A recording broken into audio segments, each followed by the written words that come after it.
welcome to my channel, Ma'am Shelleen and Angelo's Vlog. Time check guys, it's 9 p.m. Huh? Ay, 9 p.m, 8 p.m. Ay, wala pang 8 guys, wala pa palang 8. Ano ba ito na? Kasasara ko ng aking tindahan. So, quarter to 8 guys, sarado na ako. Ayan o. Tantaran, yung aking tindahan guys. Ito yung harapan ko guys. Ito yung gate guys.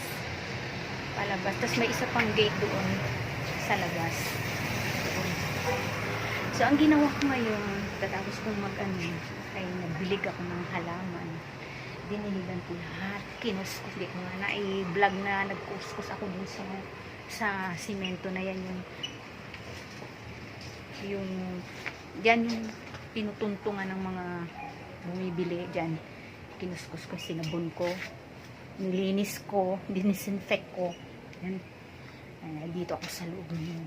Ito yung aking estante guys, tinakpan ko na. So hindi na nakikita yung laman. Hindi ko na tinatanggal yung mga paninda ko dito guys. Diba? Pakita ko sa inyo. Yan guys, yung sa likod. Ito yung estante ko guys. Yan ang mga paninda ko. Hindi ko na siya tinatanggal kasi hago man good. Uy, good thing hago agad. Kanunay ni mong habwaon, display, waon, tago, habwa na po, display na po, hago. Uy, hago dyan. Good thing hago agad. So, naisip ko, bumili ako ng linolyo na may kulay ito sa palengke nila. Ano to? 2 yards. 2 yards ito guys. 2 yards. 150. So, wala lang ako guys. Hangin-hangin lang guys. In the mood guys. Alam niyo kung bakit? At pala, mayroon pala ako ipakita sa inyo. Para akong squatter guys. Ayan o. Kita niyo to. Tabing ko yan guys. Kasi pag tag-ulan kasi ngayon kaya tinatabingan ko kasi nababasa yung mga paninda ko guys. Kaya pagka umuulan, pag tag-ulan lang, pero pag hindi na siya tag-ulan guys, tatanggalin ko lang yun. Yan. Pati ito.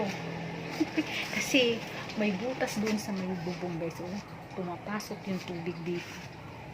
Nababasa yung mga paninda ko. Talaga naman. So, wala nang katao-tao. Ayan guys. Ayan ang present situation ngayon sa amin. Ayan guys. Hindi man makita guys. Eka. Ayan guys. Oh, madilim. Ayan, madilim. Ayan, kasi nga, sarado na guys. At ng mga tao nasa loob na ng bahay. Tingnan natin dito guys. Ito yung may bintana ko dito guys. Pag may bumibili, ayan, dito ko binubuksan. Para hindi na ako iikot dun sa ano ko. So, ito yung bintana ko.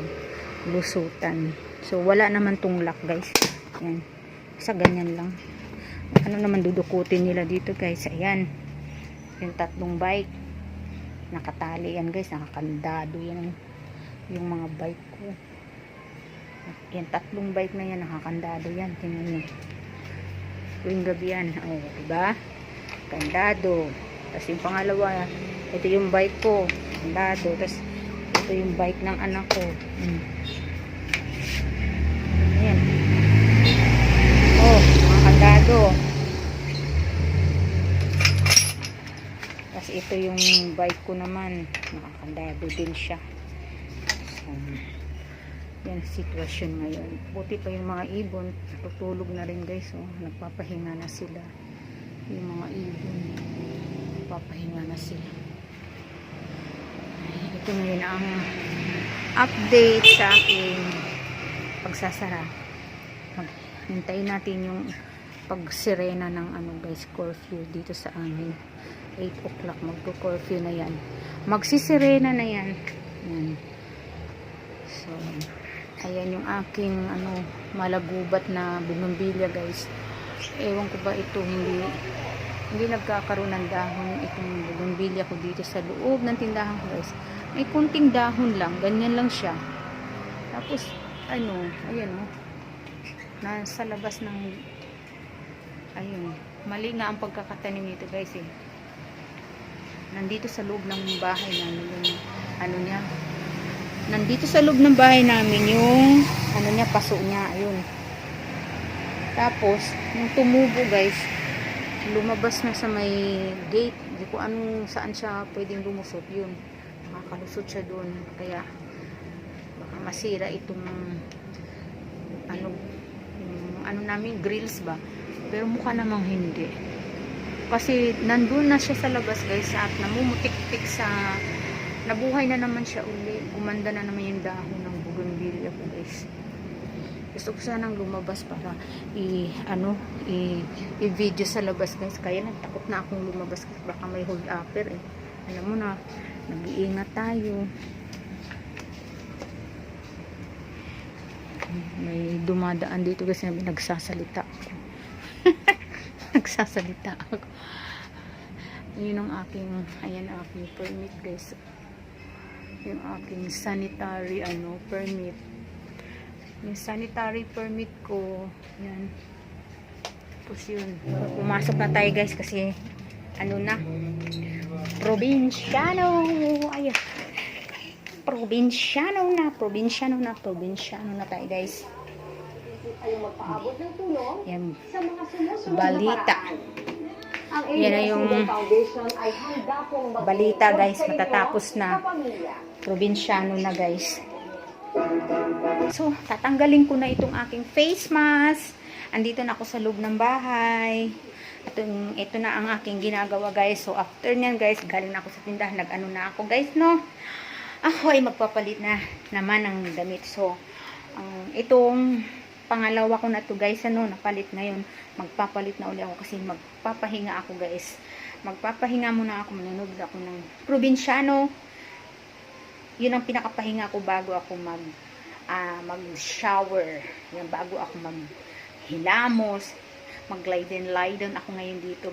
Magre-relax na ako kahit marami akong tiklupin pa. Ayan ang tiklupin ko. Ayan ang aking tiklupin. Ay, nako. Diyos may ko. Bukas may labahin na naman ako guys. Ito na naman yung labahin ko.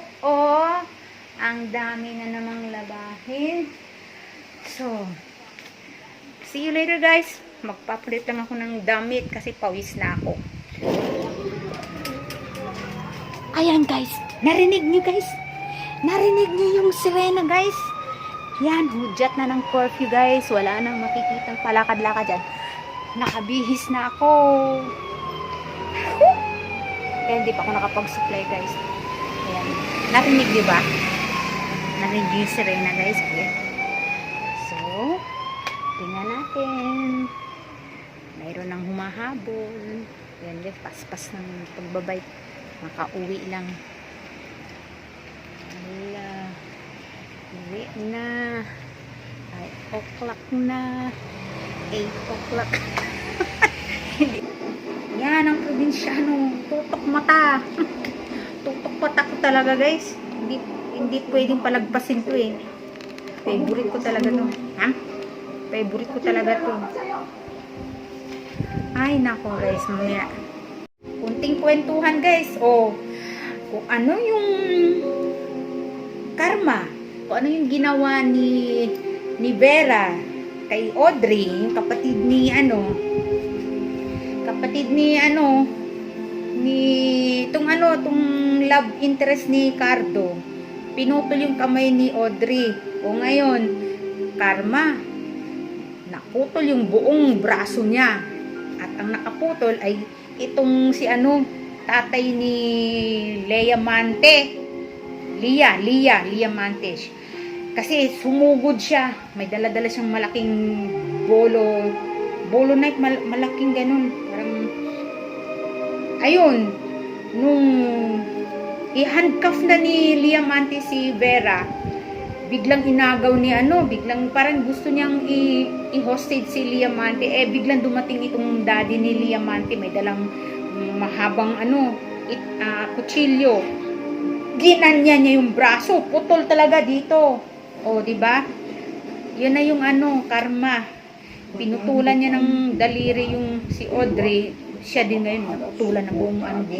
Di ang ano niya, nag-iiyak siya sa sobrang sakit.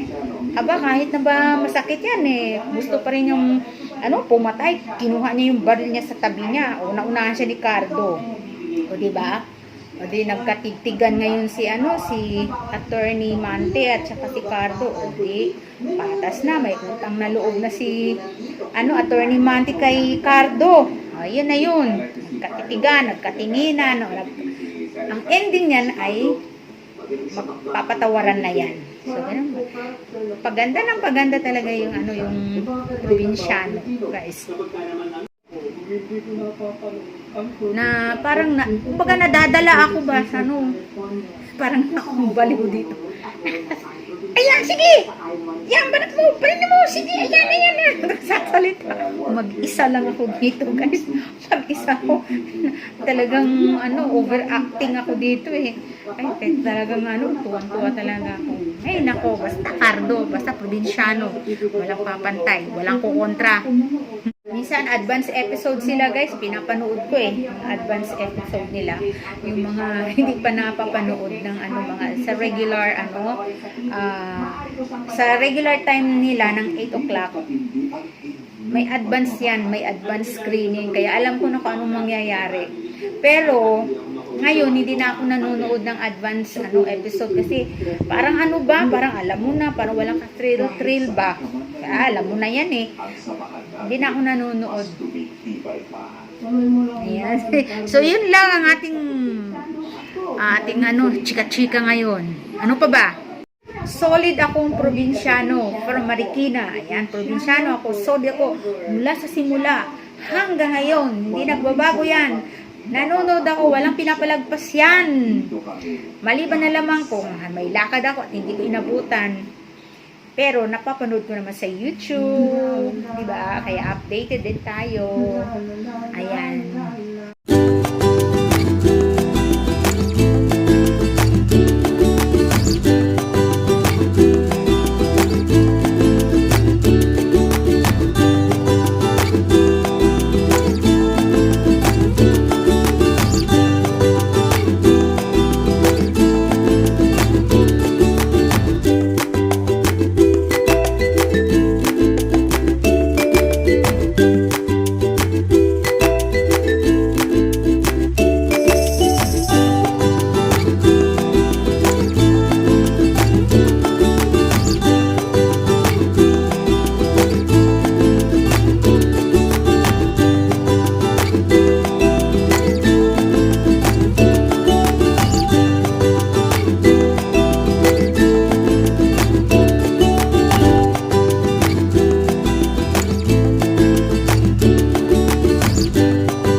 Comment, like, and share.